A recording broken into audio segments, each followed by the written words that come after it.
G'day, it's Clayton here with Take Out the Rubbish. It's the second one for 2019. Let's grab this bin.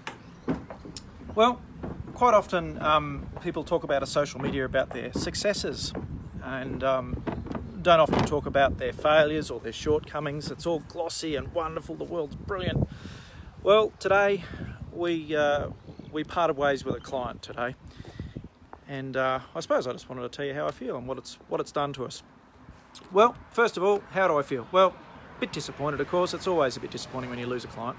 But to be truthful, the client was frustrating me a little bit, and I actually told him that today a little bit as well. So we parted on very good terms, and there's no dramas with it. But sometimes, you know, you've got to step back and have a look at what happened. So what did I learn? Well, sometimes not every client's going to do as you ask them to do, and that's okay, because sometimes they don't agree with you, and so be it. And this particular client was really busy, so it made it very hard for me to do my job and actually sit down and do the planning and help them with their business and their growth strategy. And so I think what I've learned this time is really, when I bring on a new client, is to make sure that they're committed to the process. Number one, are they ready?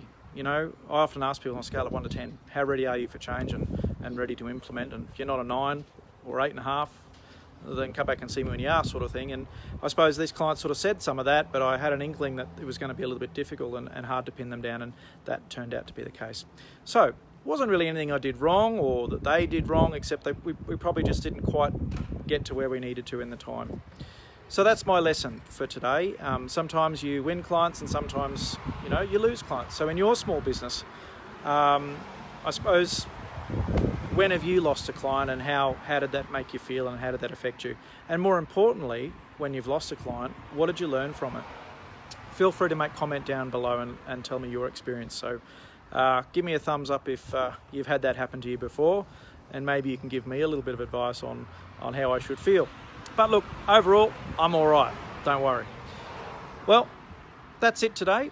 Have a great week in business. I hope your week is off to a great start, and I'm sure surely you're back at work by now. Come on, it's mid-January, let's go.